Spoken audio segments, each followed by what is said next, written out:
সাধারণ শিক্ষার্থী ও জনতার অভ্যুত্থানের মুখে গত ৫ আগস্ট প্রধানমন্ত্রীর পদ থেকে পদত্যাগ করে দেশ ছেড়ে ভারতে যান শেখ হাসিনা। একটি সামরিক হেলিকপ্টার দিয়ে দেশ ছাড়েন তিনি। এ সময় তার সঙ্গে ছিলেন ছোট বোন শেখ রেহানা।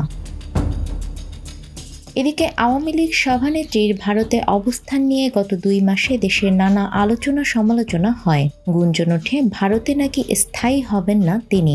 এ অবস্থায় নতুন করে গুঞ্জন ছড়িয়েছে ভারত ছেড়ে মধ্যপ্রাচ্যের দেশ আরব আমিরাতে পাড়ি জমিয়েছেন শেখ হাসিনা। দেশটির আজমান শহরে তিনি অবস্থান করছেন বলেও চাউর হতে থাকে। শেখ হাসিনার ভারত ছাড়ার এই গুঞ্জন নিয়ে যখন নানা চর্চা, ঠিক তখন বিষয়টি নিয়ে মুখ খুললেন তার ছেলে সজীব অজের জয়। সোমবার রাতে দেশের একটি বেসরকারি টেলিভিশনের সঙ্গে আলাপকালে সজীব অজের জয় জানান, সাবেক প্রধানমন্ত্রী শেখ হাসিনার ভারত ছেড়ে যাওয়ার খবর সঠিক নয়। তিনি বলেন, আমার মা ভারত ছেড়ে গিয়েছে বলে যে খবর প্রচার হয়েছে সেটি সঠিক নয়। তিনি এখনও ভারতেই অবস্থান করছেন।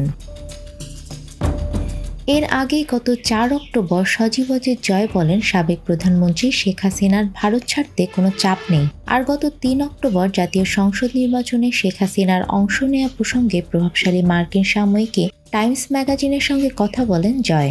ওই সময় জাতীয় নির্বাচনে শেখ হাসিনার অংশগ্রহণের বিষয়ে তিনি বলেন, তার নির্বাচনে লড়াইয়ের বিষয়ে এখনও কোনো সিদ্ধান্ত হয়নি। সজীব অজের জয় আরও জানান, তার মা দেশের বর্তমান পরিস্থিতি দেখে বেশ বিচলিত এবং হতাশ। কেননা গত ১৫ বছরে তার সমস্ত কঠোর পরিশ্রম অনেকটাই ব্যর্থ হতে চলেছে এমন নৈরাজ্যকর পরিস্থিতিতে। এছাড়া নির্বাচনে নিজের অংশগ্রহণের বিষয়ে কোনো সিদ্ধান্ত নেননি জানিয়ে তিনি বলেন, আমার কখনোই রাজনৈতিক উচ্চাকাঙ্ক্ষা ছিল না, কিন্তু বর্তমান পরিস্থিতিতে কে জানে কি হবে। আমি এখনো কোনো সিদ্ধান্ত নেইনি। নিউজ ডেস্ক, আমাদের সময়।